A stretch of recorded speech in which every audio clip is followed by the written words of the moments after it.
Good morning, Ian Crouch with your 8:30 Hunter News update. A major hazmat incident is unfolding at 12 Mile Creek north of Raymond Terrace, where two trucks have collided.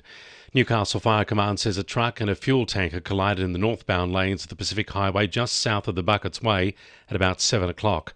The northbound lanes are closed with diversions in place. It's understood that the drivers have been treated by paramedics and one has been taken to hospital. Fire and Rescue says the tanker has spilled 26,000 litres of fuel on the road. Several fire and hazmat vehicles are at the scene, with the incident expected to be protracted for some hours.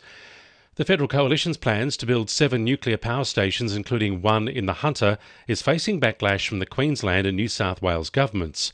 Queensland Premier Stephen Miles will hold a state plebiscite on Peter Dutton's power plan if he wins the October 26 poll.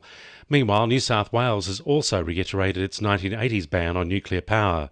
It comes as Shadow Climate Change and Energy Minister Ted O'Brien calls on the Albanese government to conduct face-to-face hearings in communities where the opposition is proposing to build nuclear power stations. The state government has moved to rip up no entertainment clauses imposed on licensed venues across the Hunter in a bid to bring back live music and nightlife to the region. Specific approval conditions can allow very limited music or entertainment choices or none at all. Minister for Music and the Nighttime Economy John Graham says local venues need to be able to offer live music to encourage patronage. Every time a council says no to entertainment, they're saying yes to pokies, yes to alcohol. If we want to get that balance right, we need to make sure it's actually cheaper to have entertainment in our venues. It's encouraged, not discouraged. Firefighters have been called to a house fire at Charlestown. Crews arrived to find a large amount of smoke issuing from a split-level home in Apollo Drive at about 7 o'clock. Newcastle Fire Command says they took about 30 minutes to extinguish the blaze, which was confined to the lower level of the house. No one was home when the fire broke out. One of the former presidents of the Newcastle Maritime Museum is pushing to have the museum brought back.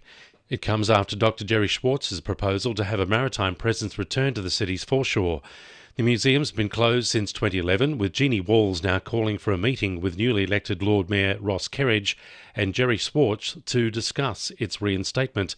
She says Newcastle is one of the great maritime cities. Newcastle's maritime history and Newcastle as a seafaring port is globally recognised, and the maritime collection that is here in Newcastle is nationally significant. The state government has passed down more than $240,000 for a program aimed at reviving the Lower Hunter Valley dry rainforest.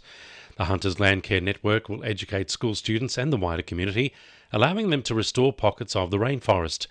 Maitland MP Jenny Aitchison says community members greatly benefit from being involved in these activities. There's a real sense of accomplishment and achievement at working together and a sense of community, which is great. And it also gives people who are interested in really improving our landscape a tangible reason to come together and build connections within communities. So it's very important from an environmental perspective, but also really important in terms of building social cohesion. 2NURFM Sport. Nelson Bay's Maya Stewart has helped send the Wallaroos to World Cup qualification after their 31-22 win against Scotland in South Africa. Stewart landed this much-needed try before the halftime whistle. Handling amongst the Australian forwards, looking very slick at the moment. Oh, wonderfully weighted pass. Beautifully weighted. The timing sensational. And away goes Maya Stewart. Can she get around? What a fend that is! Maya Stewart. The wingers are on fire for Australia right now. The Knights will welcome Maori All-Stars coach Adam Blair to direct the Pathways program in one of two positions, replacing former head Michael Dobson. Blair has played 331 games, including for the Tigers, Storm, Broncos and Warriors. Director of Football Peter Parr says he couldn't be more impressed with Blair's philosophies about junior development.